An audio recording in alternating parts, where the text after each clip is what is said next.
Cyber સ્લેવરીમાં પોલીસને મળી મોટી સફળતા. અગાઉ 3 આરોપી ઝડપાયા હતા, જેમાં વધુ એક એજન્ટ ઝડપાયો. વડોદરાના સબ એજન્ટ અકીબ હુસેનનો નામના ચોથા આરોપીને ઝડપી પાડ્યો.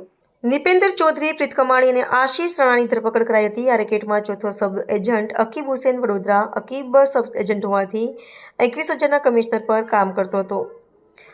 અકીબ દ્વારા એજન્ટ દાનિશની મદદથી અમીન ઘાચી અને સોહેલ ખોખર નામના યુવકોને 70,000 પગારની લાલચે થાઇલેન્ડના બદલે મ્યાનમાર મોકલ્યા હતા. આ 4 ઇસમોની ધરપકડ અને તેમની પૂછપરછ બાદ ચાલ્યું એક ગુપ્ત ઓપરેશન. સુરત અને વડોદરાના યુવકને પોલીસ ગુપ્ત ઓપરેશન કરી પરત લાવી. બેંગકોકમાં ઊંચા પગારની નોકરીની લાલચમાં ગુજરાતના 2 યુવકો ફસાયા હતા. આ યુવકોનું સાયબર ગુલામી માટે મ્યાનમારની એક ચાઇનીઝ ગેંગે અપહરણ કર્યું હતું. યુવકોને રિવોલ્વરની અણીએ સાયબર ફ્રોડના કામ કરવામાં આવતા હતા. યુવકો જે કામ કરતા હતા તે પ્રાઇવેટ જેલ જેમ એક ટોર્ચર રૂમ તૈયાર કરાયો હતો. રાંદેરના યુવકને સારા પગારની લાલચ આપી એજન્ટે 20 જુલાઈના રોજ બેંગકોક મોકલ્યો હતો. સુરતમાં યુવકની જેમ વડોદરાનો યુવક પણ ફસાયો હતો. બેંગકોક એરપોર્ટ પર ઉતર્યા બાદ યુવકને ઉત્તર પ્રદેશ અને હૈદરાબાદના અન્ય 4 યુવકો સાથે એક ગાડીમાં બેસાડી દેવાયો. ત્યાંથી 400 કિલોમીટર દૂર મ્યાનમારની સરહદ પર લઈ જવામાં આવ્યો. રસ્તામાં વારંવાર ગાડીઓ બદલીને એજન્ટે તેમને નદી પાર કરાવીને મ્યાનમારના અંધારા જંગલોમાં ધકેલી દીધા. જંગલના રસ્તા પર ચાલતા યુવકોએ પ્રશ્નો કરતા તેમને ગનથી ડરાવવામાં આવ્યા. હૈદરાબાદનો એક યુવક ભાગવાનો પ્રયાસ કર્યો, જેના પર સ્થાનિક ગુંડાઓએ ગોળીબાર કર્યો. તે પકડાઈ ગયો અને ફરીથી ભાગવાનો પ્રયાસ કરતા તે ગાયબ થઈ ગયો.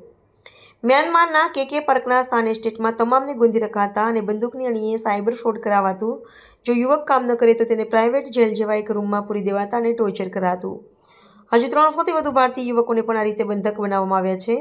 આ રેકેટમાં 20થી 25,000 યુવકો ફસાયાની આશંકા છે. પોલીસ અને સરકારી એજન્સીઓ આંતરરાષ્ટ્રીય સ્તરે આ કૌભાંડને ઉજાગર કરવા માટે પ્રયાસો કરી રહી છે. એમાં હવે અમે લોકોએ ચોથો એજન્ટ પકડી લીધું છે. એ વડોદરાનું છે અને એમનું નામ આકિબ છે. એ એકચ્યુઅલી સબ એજન્ટ તરીકે કામ કરતો હતો. એમનો કોઈ સીધો કમ્યુનિકેશન હાલ સુધી તપાસમાં બહાર નથી આવ્યો કે સીધો ત્યાં સાયબર સ્લેવરીની ગેંગ સાથે જોડાયેલો હોય મ્યાનમારમાં. એવું કોઈક નથી, પણ કોઈ બીજા એજન્ટ સાથે કામ કરતો હતો. તો એમ સબ એજન્ટ તરીકે એમને 2 માણસો અત્યાર સુધીમાં મોકલ્યું છે ત્યાં, અને એના માટે એમને જે કમિશન મળી છે એ 21,000 રૂપિયાની છે. એના સિવાય અત્યાર સુધીમાં તપાસમાં એમ સામે આવ્યું છે કે જે સૌથી મોટો જે એજન્ટ છે નિપેન્દ્ર ચૌધરી, એ હાલ સુધીમાં એમના મોબાઈલથી અમે લોકોને જે મળ્યું છે એમાં 30 જેટલા બિનાન્સ અથવા ટ્રસ્ટ વોલેટનો ટ્રાન્ઝેક્શન્સની વિગતો છે. એના સિવાય અમે લોકોને 51 જેટલા પાસપોર્ટો પણ મળ્યા છે, પાસપોર્ટની કોપી એમના ફોન પર. અને એ જે પાસપોર્ટ છે તમામ પાસપોર્ટ મતલબ શ્રીલંકાનું છે, ઇથિયોપિયાનું છે અને ઇન્ડિયાનું છે. બીજા ઘણા બધા એજન્ટ હશે એમાં, બટ હાલ કેમ કે તપાસ ચાલુ છે તો પછી તમને અપડેટ કરવામાં આવશે. મેમ, આ જે 2 લોકોને ભોગ બનના છે તેમને ત્યાંથી મુક્ત કરાવ્યા છે, કઈ રીતનું આપણું ઓપરેશન હતું? એ ગુપ્ત રીતે અમે લોકોએ કર્યું છે અને હજી ઘણા બધા છે જે રેસ્ક્યુ માટે વેઇટ કરી રહ્યા છે. તો પછી આ બાબતે ખુલાસો કરવામાં આવશે. તો ભોગ બનનારનું જ્યારે અમે લોકોએ વાત કરી તો સામે આવ્યું કે એ લોકો એને ગન પોઈન્ટ ઉપર, કેમ કે શું છે એ લોકોને જૂઠ બોલીને અહીંથી લઈ જવામાં આવતો હતો કે તમારે બેંકોક ખાતે જોબ આપવામાં આવશે, પણ ખરેખર જોબ બેંકોકની મ્યાનમારમાં હતી અને એ લોકોને ઇલીગલી બેંકોકથી થાઇલેન્ડ અને થાઇલેન્ડનું બોર્ડર ક્રોસ કરાવીને મ્યાનમાર લઈ જતા હતા.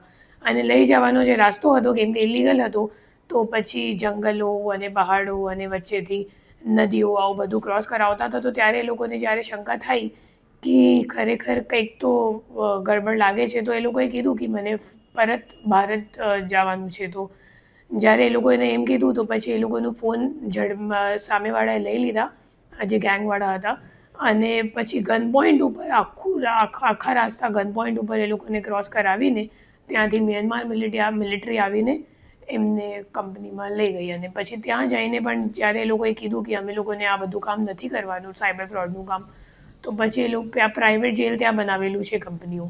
તો કંપનીઓ પછી ત્યાં પ્રાઇવેટ જેલમાં જે લોકો ના પાડે એમને જબરદસ્તી પછી ત્યાં મૂકી દે અને જમવાનું નથી આપતા અને ટોર્ચર કરે છે, શોષણ કરે છે. તો શું થાય, પછી જે ભોગ બનનારો છે એ લોકો થકારીને પછી હા પાડી દે, કેમ કે એ લોકો પાસે પૈસા તો હોતો નથી કે પરત જવા માટે. એ લોકો 3.5 કે 4 લાખ રૂપિયા માંગે, તો એ લોકો પાસે પૈસા નથી હોતા, તો પછી એ લોકો હા પાડી દે અને જબરદસ્તી એમના પાસેથી કામ સાયબર ક્રાઇમનું કામ કરાવવામાં આવે છે. કેન્દ્રીય સરકાર સાથે સતત સંકલનમાં છીએ સ્પેશિયલી રેસ્ક્યુ માટે જે લોકો ત્યાં ઓલરેડી ફસાયેલા છે એમને રેસ્ક્યુ માટે.